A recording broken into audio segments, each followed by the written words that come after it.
request the Honorable Governor's permission. Thiruci Joseph Vijay Avargal. চমকের পর চমক দেখিয়ে যাচ্ছেন বিজয়। তামিলনাড়ুর নতুন মুখ্যমন্ত্রী হিসেবে শপথ নিয়েই পূর্ণোদ্যমে সরকারি দায়িত্ব পালন শুরু করেছেন থালাপতি।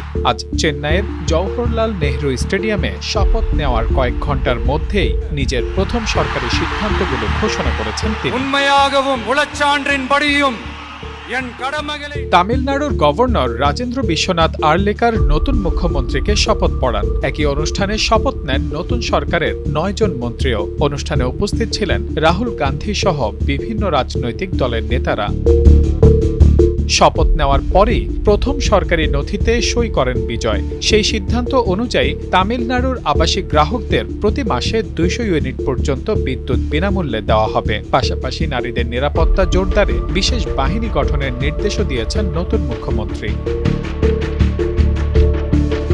234 আসনের তামিলনাড়ু বিধানসভায় সরকার গঠনের জন্য প্রয়োজন ছিল 118টি আসন। শুরুতে তামিলাকা ভিট্রি কাজাগাম বা টিভিকের সমর্থন ছিল 110 আসনে। পরে ভারতীয় জাতীয় কংগ্রেস সহ কয়েকটি দলের সমর্থনে 120 আসন নিশ্চিত করে জোট সরকার গঠন করে বিজয়ের দল।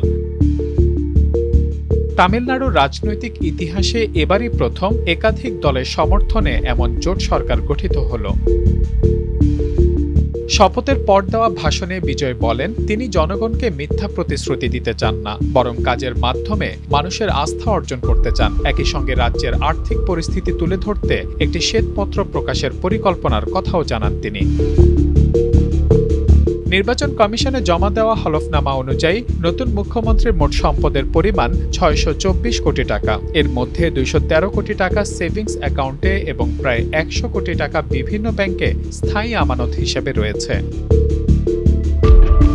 এদিকে নরেন্দ্র মোদী থালাপতি বিজয়কে অভিনন্দন জানিয়েছেন। কেন্দ্র ও রাজ্য একসঙ্গে মানুষের জীবনমান উন্নয়নে কাজ করবে বলেও আশ্বাস দিয়েছেন তিনি। ভাষণের এক পর্যায়ে বিজয় বলেন, আমি ছাড়া ক্ষমতার আর কোনো কেন্দ্র থাকবে না, আমি হব ক্ষমতার একমাত্র কেন্দ্র। রাজনৈতিক বিশ্লেষকদের মতে এই বক্তব্যের মাধ্যমে তিনি পরিষ্কার করে দিয়েছেন, সরকারের নীতি ও সিদ্ধান্তে চূড়ান্ত নিয়ন্ত্রণ নিজের হাতে রাখতে চান থালাপতি। Mahmudul Hasan, Times today.